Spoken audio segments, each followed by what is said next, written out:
Hi, I'm Jan Shegda, Clarity Coaching. I work with individuals and companies to be at their best with a strengths-based and personality-centric approach. So today we're talking about Enneagram Style 3 and spiritual development. So Enneagram Style 3, the achiever, sometimes called the performer. We'll learn 4 different ways they can grow spiritually today. The first is through the center, so whether they're head, heart, and gut, how that affects spiritual growth. Number 2, we'll talk about their social style, how that affects things. Number 3, we'll talk about some spiritual exercises or disciplines that can help 3s develop. And 4, we'll finish up with a prayer posture. That's just a way for the body to mirror the intention in prayer or meditation for this type. So let's start with the heart center. So 2s, 3s, and 4s are all in the heart center, so this advice would be the same for all 3 of those types. And the strength of being in the heart center is that you're more emotional type. You filter the world around you through your emotions and intuition. And the downside is that there's just a lot more upheaval going on, and there are more issues around self-esteem and self-concept. Of course, all of us have to go through self-esteem, self-concept issues, but they're just deeper and more of a theme throughout the life for 2s, 3s, and 4s. So spiritually, what's really important for these folks is to be able to experience God in the inner world of those emotions and feelings and intuition.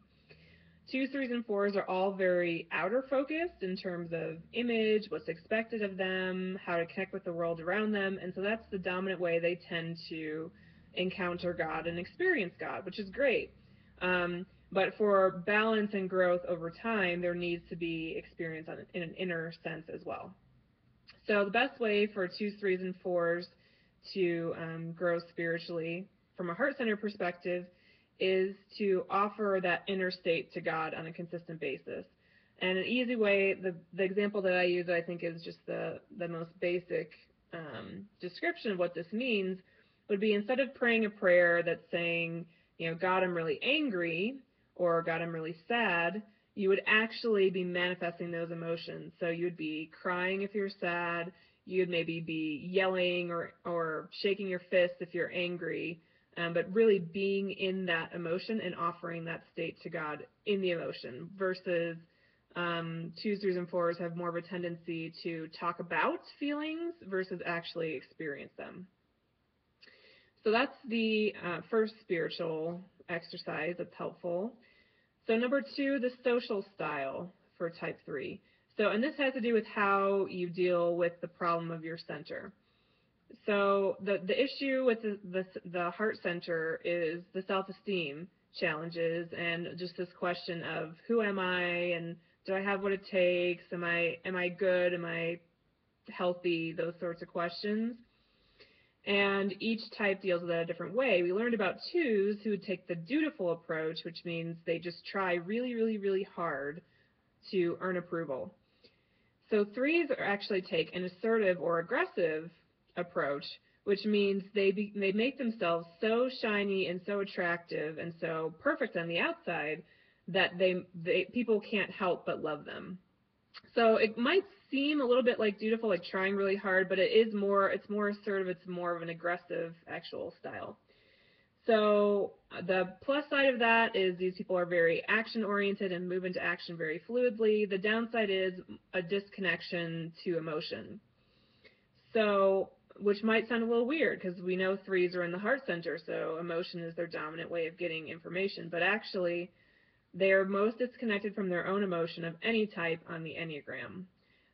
This is why you can see such a wide range between a healthy 3 and an unhealthy 3 in terms of their connection to the emotional sphere.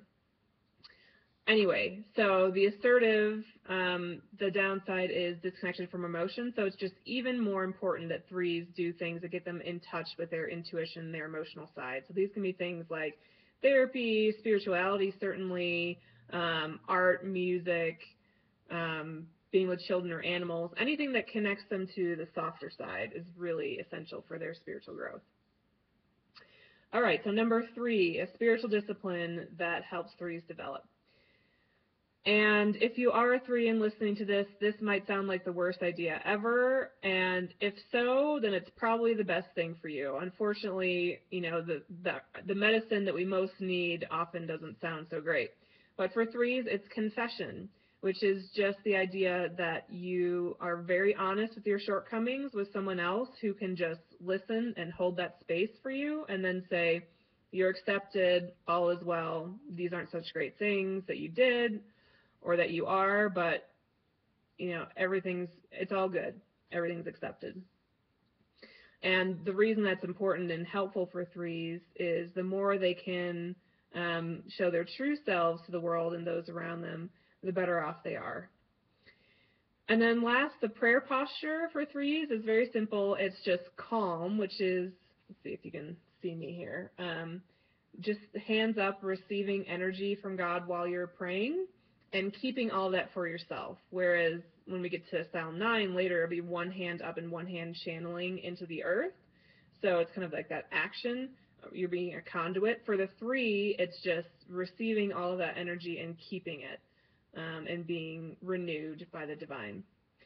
So that's our spiritual development for 3s for today. Catch us next week for development for 4s. Please leave a comment, email. Feel free to share this.